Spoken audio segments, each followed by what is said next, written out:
दोस्तों आज हम बात कर रहे हैं सैम्पल पेपर नंबर 4 की इकोनॉमिक्स की 2024 एग्ज़ाम के लिए। तो चलिए स्टार्ट करते हैं इस क्वेश्चन पेपर के सॉल्यूशन को। और इससे पहले सैम्पल पेपर नंबर 1, 2, 3 करवा दिया गया है। अगर आप अन्य सब्जेक्ट के सैम्पल पेपर देखना चाहते हैं वो भी अवेलेबल हैं, जिसमें आपका एसपी है, ओसीएम है, अकाउंटेंसी है, इकोनॉमिक्स है, इंग्लिश है। ये सारे सैम्पल पेपर्स अवेलेबल हैं। आपके जो साइंस के स्टूडेंट हैं उनके फिजिक्स के, केमिस्ट्री के और बायोलॉजी के पांचों सैम्पल पेपर्स अवेलेबल करा दिए गए हैं। हर सब्जेक्ट के 5-5 और आपके भी 5-5 सभी विषय के या सभी सब्जेक्ट के जो है कंप्लीट कराए जा रहे हैं। सबसे पहले सेक्शन ए की बात करें, जिसमें आपके 4 जो है छोटे छोटे पोर्शंस रहेंगे जिसको सॉल्व करना होगा। तो 5 तो आपके एमसीक्यू आएंगे, फिर 5 जो है आपको ओड इवन देखने को मिलेंगे, फिर 5 आपको वन टर्म जो आपको भरने होंगे, वन टर्म में क्या उसका सही टर्म होगा वो बताने हैं। इस तरह से 5-5 क्वेश्चंस मिला करके टोटल ये सेक्शन जो ए होगा, जिसमें फर्स्ट का ए, फर्स्ट का बी, फर्स्ट का सी और फर्स्ट का डी 4 पार्ट होंगे। टोटल मिला के चारों 5-5 नंबर के होंगे, 20 नंबर देंगे। सबसे पहला क्वेश्चन है, असर्शन जो दिया गया है इसमें बोला है utility can be measured cardinally. तो भैया उपयोगिता को कार्डिनल तरीके से मापा जा सकता है? तो नहीं मापा जा सकता भैया। ये तो यहाँ पर आपका स्टेटमेंट ही जो ये असर्शन दिया है यही गलत है। रीजन क्या है? Utility is a psychological concept. अब यहाँ पे सही चीज दी गई, उपयोगिता एक मनोवैज्ञानिक अवधारणा है, इसलिए इस लोग इसको कार्डिनली नहीं नाप सकते। तो ये चीज जो है यहाँ पे सही बोली गई है। तो यहाँ पर हमारा ऑप्शन क्या हो जाएगा? इसका एक्सप्लेन, आर तो इसका एक्सप्लेन कर ही नहीं रहा है, ठीक है, क्योंकि इसने बताया है कि जो आपका स्टेटमेंट कौन सा सही है और कौन सा फॉल्स है। तो हमारा आंसर हो जाएगा A is false but R is true. तो यहाँ पे बी ऑप्शन करेक्ट हो जाएगा। बाकी इसमें कोई करेक्ट एक्सप्लेनेशन नहीं है और ना ही इससे कोई मैच करता है। तो हमारा बी ऑप्शन जो है इस क्वेश्चन का आंसर हो जाएगा। अब आते हैं नेक्स्ट जो क्वेश्चन है आपसे पूछा गया है, सेकंड क्वेश्चन। इसके असर्शन की बात करते हैं, फिर रीजनिंग की बात करेंगे। असर्शन दिया गया, demand curve slopes downwards. Demand curve slope जो है वो डाउनवर्ड होता है, ठीक है।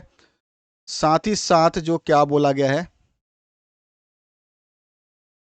A fall in price of good increase the real income of consumer enabling him her to buy मोर।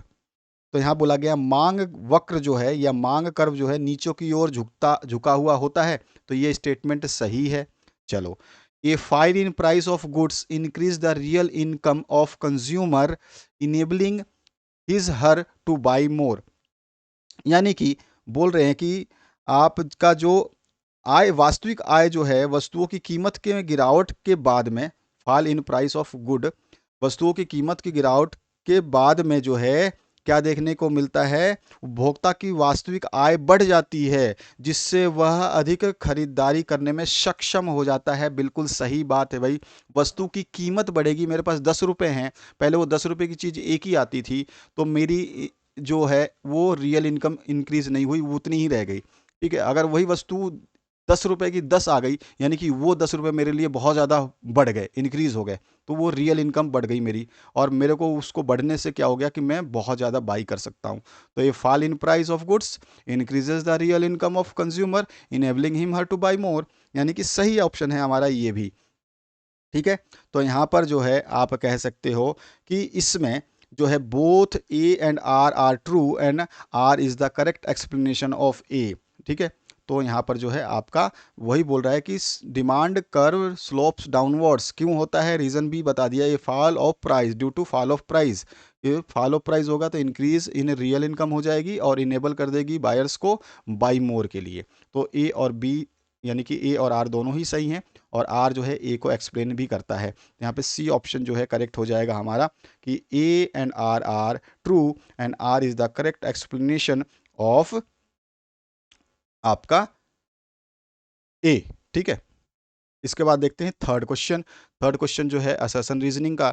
यहाँ पर जो है आपसे, perishable goods are exception to the law of supply.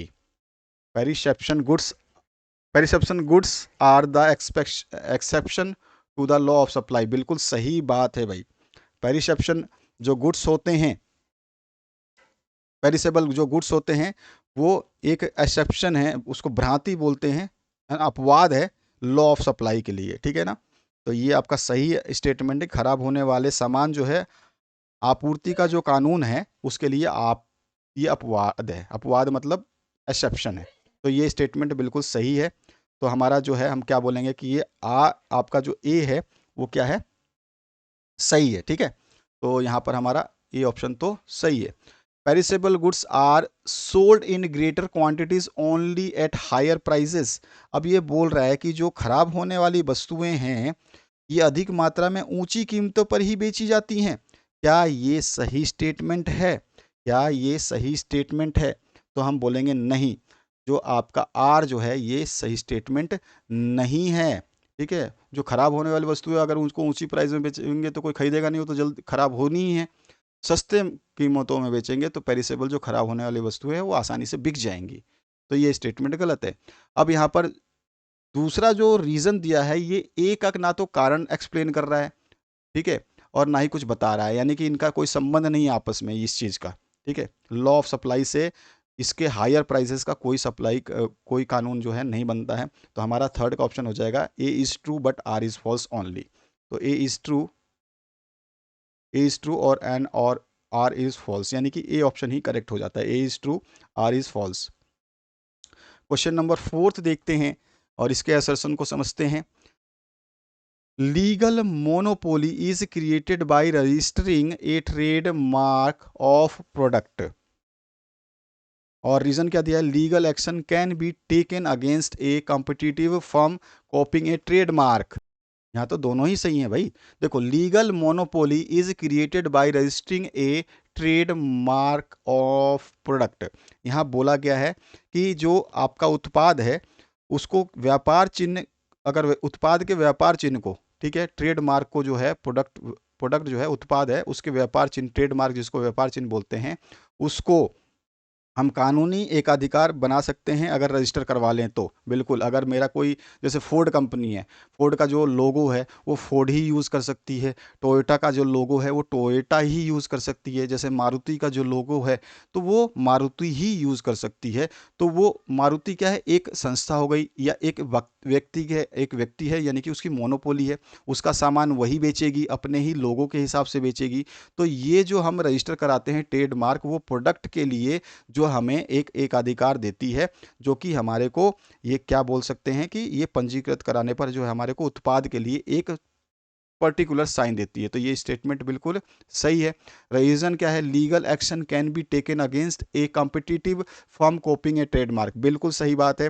Trademark की जो हमने ट्रेडमार्क को अभी रजिस्टर करवाया है, ठीक है, चाहे वो मारुति का हो चाहे वो पेप्सी का हो, जो भी लोगो आप देखते हो इसको ट्रेडमार्क बोलते हैं। यही हमारे व्यापारिक चिन्ह है, तो इसको हम ट्रेडमार्क बोलते हैं, ठप्पा बोलते हैं। लिवाइस, जैसे आपके लिवाइस ब्रांड है, ठीक है, और भी बहुत सारे ब्रांड्स हैं। तो जो भी ब्रांड्स है उसको जब हम रजिस्टर करा लेते हैं तो अगर उसको कोई भी कॉम्पिटिटिव फर्म कॉपी करती है तो उसके लिए हम लीगल एक्शन जो है ले सकते हैं, कानूनी कार्रवाई कर सकते हैं। तो ट्रेड मार्क की नकल करने वाली कोई भी प्रतिस्पर्धी फर्म जो है उसके खिलाफ कानूनी कार्रवाई की जा सकती है। स्टेटमेंट सही है, यानी कि हमने रजिस्टर करवाया है तभी तो कानूनी कार्रवाई हो रही है, तो ये कारण भी सही है। तो हम बोलेंगे both A and R are true and R is the correct explanation of A. तो यहाँ पे सी ऑप्शन जो है करेक्ट हो जाता है। आगे बढ़ते हैं, नेक्स्ट जो फिफ्थ क्वेश्चन है उसकी बात करते हैं, असर्शन और रीजन की। तो यहाँ पे देखिए, commercial banks can control credit. तो क्या कॉमर्शियल बैंक्स क्रेडिट को कंट्रोल कर सकते हैं? भाई हम, ऐसा तो नहीं है। कमर्शियल बैंक जो है क्रेडिट को कंट्रोल नहीं कर सकते हैं। Commercial bank function for earning profit, ये सही बात है। कमर्शियल बैंक जो है फंक्शन करती हैं प्रॉफिट कमाने के लिए। तो ये स्टेटमेंट सही है और ये स्टेटमेंट गलत है, ठीक है। लेकिन इन दोनों का कोई संबंध नहीं है, कारण कथन का कोई आपस में लेना देना नहीं। हम कह सकते हैं वाणिज्य बैंक जो है ये ऋण को नियंत्रित कर सकते हैं क्या? क्रेडिट को वाणिज्य बैंक नियंत्रित कर सकते हैं क्या? तो नहीं कर सकते हैं। ऋण को ये नियंत्रित नहीं कर सकते हैं।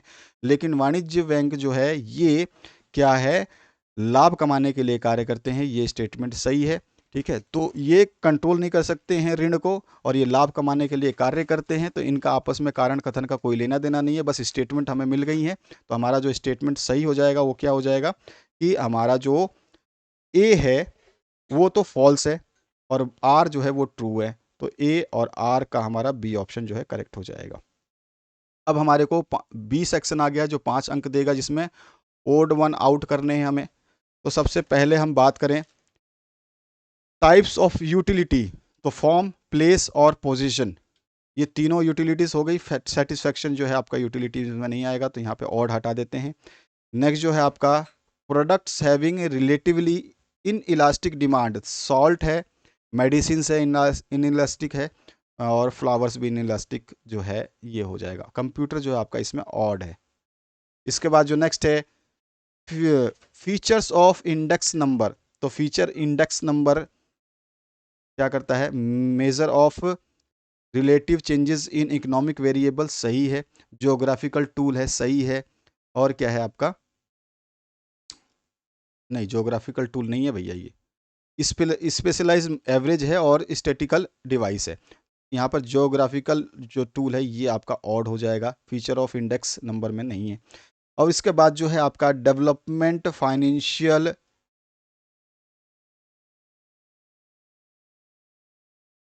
Institution, development financial institution, ICICI, IDBI, UTI, ये सारे के सारे तो आपके बैंकिंग सेक्टर हैं, और सेबी जो है आपका बैंकिंग सेक्टर नहीं है, ये आपका हट जाएगा। तो यहाँ पर सेबी हो गया आपका odd. Non tax sources of revenue, non tax sources of revenue जो है गिफ्ट्स है, ये भी आपका नॉन टैक्स है, ग्रांट्स है, ये भी नॉन टैक्स है, डोनेशंस है, ये भी आपका नॉन टैक्स है। ऑड क्या है, जीएसटी, तो ये हो गया आपका जीएसटी।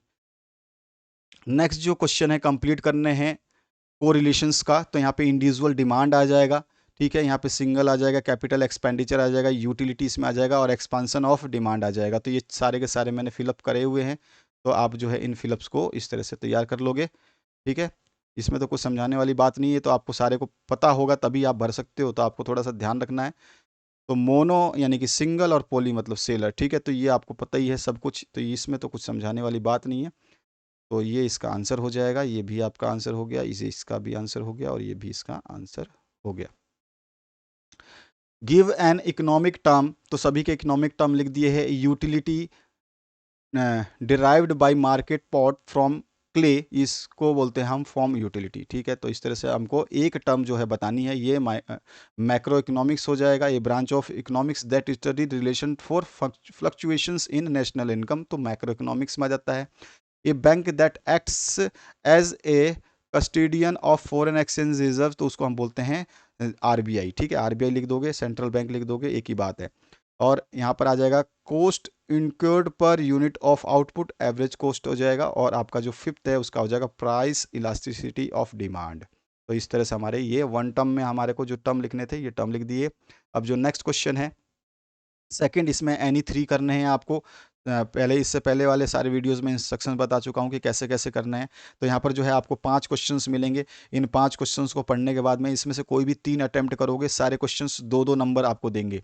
तो 2 नंबर का ये है, 2 नंबर का, सारे 2-2 नंबर के हैं। आप कोई भी 3 अटेम्प्ट करोगे तो आपको 6 नंबर यहाँ से आपको मिल जाएंगे, 6 नंबर आपको मिलेंगे, ठीक है। तो 6 नंबर प्राप्ति के लिए आपको कोई भी 3 करने होंगे। तीनों के आंसर, सभी के आंसर्स मैं बताता हूँ। फर्स्ट क्वेश्चन का आंसर ये रहा, सेकेंड क्वेश्चन का आंसर ये हो जाएगा, थर्ड क्वेश्चन का आंसर, देन फोर्थ का, और ये फिफ्थ का। इसके बाद जो है इसमें भी आपको कोई भी 3 अटेम्प्ट करने हैं। ये भी आपके 2-2 मार्क्स के ही हैं सारे के सारे। जैसे आप अटेम्प्ट करोगे कोई भी 2-2 मार्क्स के, तो 3 क्वेश्चन करते ही आपको जो है 6 नंबर मिल जाएंगे, जो कि यहाँ पे लिखित है। तो यहाँ पर पहले क्वेश्चन का आंसर जो है आपको डिफरेंसेस बताने हैं, इसमें ध्यान रखना है, डिफरेंसेस बताने हैं। डायरेक्ट डिमांड और इनडायरेक्ट डिमांड में क्या डिफरेंसेस होगा, मीनिंग और नेचर के हिसाब से बता दिया है हमने। रिलेटिव इलास्टिक डिमांड और परफेक्टली इलास्टिक डिमांड में आपको डिफरेंसेस बताने हैं। नेक्स्ट जो है एक्सपांसन ऑफ सप्लाई और कॉन्ट्रैक्शन ऑफ सप्लाई में क्या डिफरेंसेस हो सकता है। इसके अलावा डिमांड डिपॉजिट और टाइम डिपॉजिट में क्या डिफरेंस हो सकता है। इंपोर्ट ट्रेड और एक्सपोर्ट ट्रेड में क्या डिफरेंस हो सकता है। नेक्स्ट जो है इसमें एनी थ्री करने हैं, और यहाँ पर जो एनी थ्री करोगे ये थोड़े से क्वेश्चंस जो हैं आपको 3 × 4 मार्क्स के रहेंगे, यानी कि 12 मार्क्स आपको मिलेंगे। यहाँ पे भी 5 है, और इसमें से कोई 3 अटेम्प्ट करने हैं, यानी कि सारे क्वेश्चंस जो है 4-4 मार्क्स के हैं ये सारे के सारे। इसमें आपको कोई भी 4 पॉइंट्स ही लिखने हैं, ध्यान रखना है। तो ये 12 मार्क्स आपको देंगे टोटल। यहाँ पे 5 पॉइंट के आंसर मैं बता देता हूँ। पहला जो है आंसर ये हो जाएगा, इसको कंप्लीट करने के बाद दूसरा आंसर। 4 पॉइंट तो कम से कम लिखना है। देखो first point, second point, third point, fourth point, 4 number का क्वेश्चन है तो 4 पॉइंट तो हमें एटलीस्ट लिखने ही लिखने हैं। इसके बाद जो है सेकंड क्वेश्चन है, इसके कुछ पॉइंट्स हैं, ठीक है। उसके बाद जो है थर्ड क्वेश्चन का आंसर है, इसके कुछ पॉइंट्स हैं। और इसके बाद जो है फोर्थ क्वेश्चन है उसका ये आंसर है। इसके बाद फिफ्थ क्वेश्चन जो था उसका ये आंसर है। तो इस तरह से इसके आंसर हो गए। ठीक है, इसमें अगर ज़्यादा है तो आप कोई भी एनी 4 ही करेंगे जो आपको अच्छे से याद हो जाए, जो आसानी से याद हो जाए। इसके बाद जो फोर्थ क्वेश्चन है इसमें भी एनी 3 करना है आपको। ठीक है, ये भी आपको 3 into 4 मार्क्स ही देंगे, यानी कि 3 into 4 मार्क्स के हिसाब से आपको चलना है। यहाँ पर भी कोई भी 3 अटेम्प्ट करने हैं।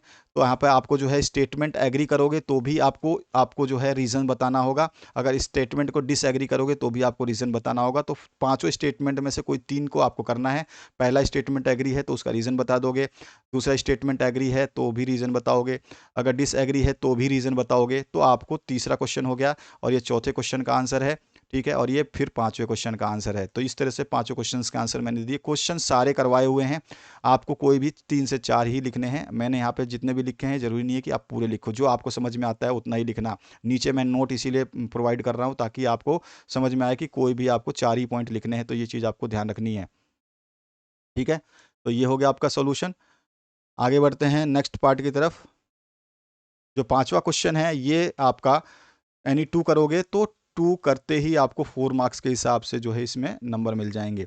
यहाँ पे 3 क्वेश्चंस पूछे जाएंगे। फर्स्ट क्वेश्चन ये टेबल वाला है, इसके 2 क्वेश्चंस 3 क्वेश्चंस अलग अलग से पूछे जाएंगे, तो 4 क्वेश्चंस हैं। फर्स्ट क्वेश्चन जो करोगे तो 4 नंबर का, कोई भी एक क्वेश्चन करोगे तो 4 नंबर का होगा।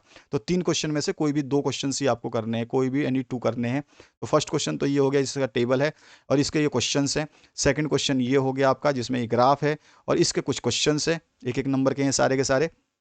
और थर्ड क्वेश्चन जो है स्टडी करना है इस पैराग्राफ को, और उसके बाद जो है आपको इस पूरे पैराग्राफ को स्टडी करने के बाद जो है यहाँ पर नीचे की तरफ इसके क्वेश्चंस जो पूछे गए हैं उनके आंसर्स देने हैं। यहाँ पर जो ये पैराग्राफ है, after agriculture the handloom is the second largest economic generating activity in India. ठीक है, कृषि के बाद में हैंडलूम जो है सबसे मतलब दूसरा सबसे बड़ा जो है पैसे कमाने वाला, यानी कि सेकंड इनकम जनरेटिंग एक्टिविटी है इंडिया के अंदर। The industry has negligible power uses, low environmental concern and high potential for innovation। ठीक है, तो इंडस्ट्री में सबसे बड़ी बात है कि इसमें पावर कंजम्पशन कम है, एनवायरमेंटल को कम डैमेज करता है, हाई पोटेंशियल ऑफ इनोवेशन है, बहुत सारे मतलब इसमें नई नई चीज़ें देखने को मिलती है। A large number of handlooms are located in north eastern region of India. सबसे ज़्यादा नॉर्थ ईस्टर्न रीजन में इंडिया में सबसे ज़्यादा हैंडलूम्स हैं। With Assam accounting for almost half in the country. Assam में सबसे ज़्यादा है, मैक्सिमम जो है पूरे भारत का आधे से ज़्यादा इंडस्ट्री उधर है। स्टेट्स लाइक आंध्र प्रदेश और Uttar Pradesh, Orissa, Tamil Nadu also have weaving centres. जो बुनाई के कारखाने होते हैं उनकी बात कर रहे हैं, वीविंग मतलब बुनाई।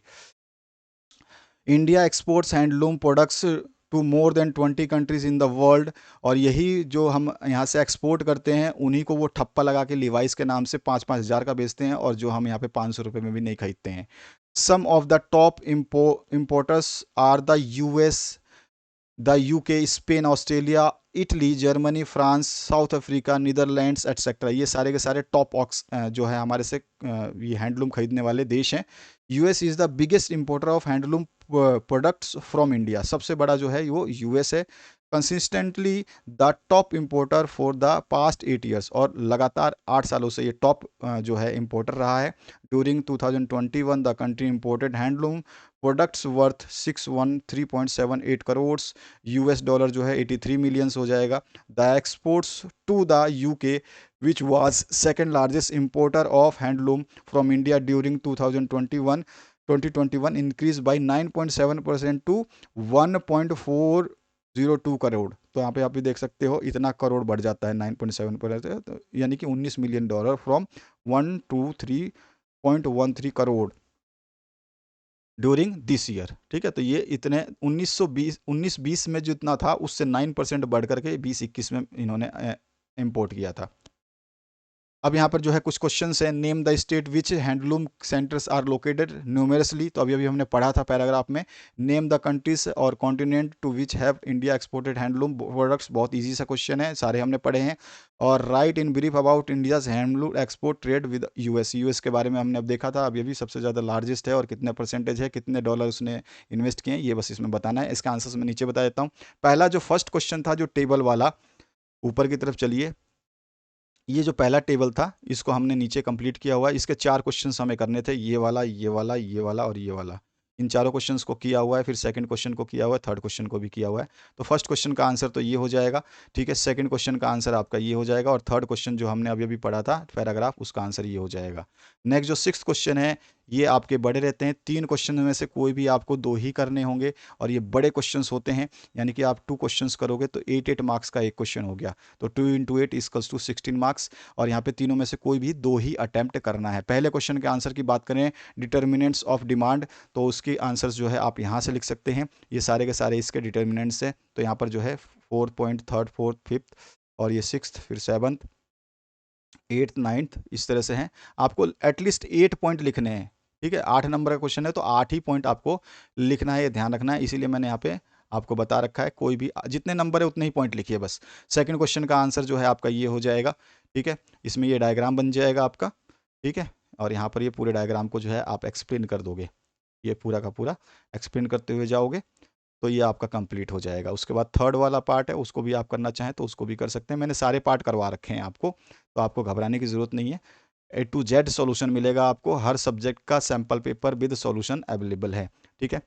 और ये हो गया आपका इसका आंसर। जो भी आपको लगता है कि ज़्यादा लेंदी है तो उसको कम कर लीजिएगा, लेकिन एटलीस्ट आपको जो है उसको कंप्लीट एक्सप्लेन करना, 8 नंबर लेने के लिए मेहनत करनी पड़ेगी। और जो थर्ड पार्ट है लास्ट उसका, उसके आंसर की बात करें उससे पहले मैं आपको बता दूं, अगर कोई भी स्टूडेंट चाहे तो इस पीडीएफ को ले सकता है, आप आपस में शेयरिंग करके ले सकते हैं, आपकी मर्जी है आप कैसे लेना चाहें। एग्जाम से पहले इनको अगर आप रीड कर लेते हैं टाइमली, आप जो है स्टडी कर लेते हैं सब कुछ, तो आप जो है बेहतरीन रिजल्ट बना पाएंगे। प्रीवियस ईयर के क्वेश्चन पेपर्स आपने पढ़ लिए होंगे, नहीं पढ़े हैं तो चैनल में अवेलेबल है, सारे के सारे विद सॉल्यूशंस है, जैसा कि ये सॉल्यूशंस आप देख रहे हैं। तो इस यहाँ पर जो नोटिस दिया गया है आपको, इसके द्वारा जो है आप पीडीएफ को प्राप्त कर सकते हैं। आप शेयरिंग कर सकते हैं, 3-4 फ्रेंड मिलकर के शेयर करिए आराम से, और फिर आप पीडीएफ को ले करके आपको जो है वो व्हाट्सएप पे मिलेगी, और फिर उस पीडीएफ को आप अपने दोस्तों के साथ में शेयर कर सकते हैं। तो हर कैंडिडेट के 5-6 रुपये ही लगेंगे। अगर आप 5-6, 10 फ्रेंड है तो आपको 5-5 रुपये का पीडीएफ पड़ा। तो बहुत ईजी सा कॉन्सेप्ट है, आप चाहें तो परचेज कर सकते हैं। बाकी बाकी वीडियो से आप पढ़ना चाहें तो इससे भी पढ़ सकते हैं, कोई इशू नहीं है।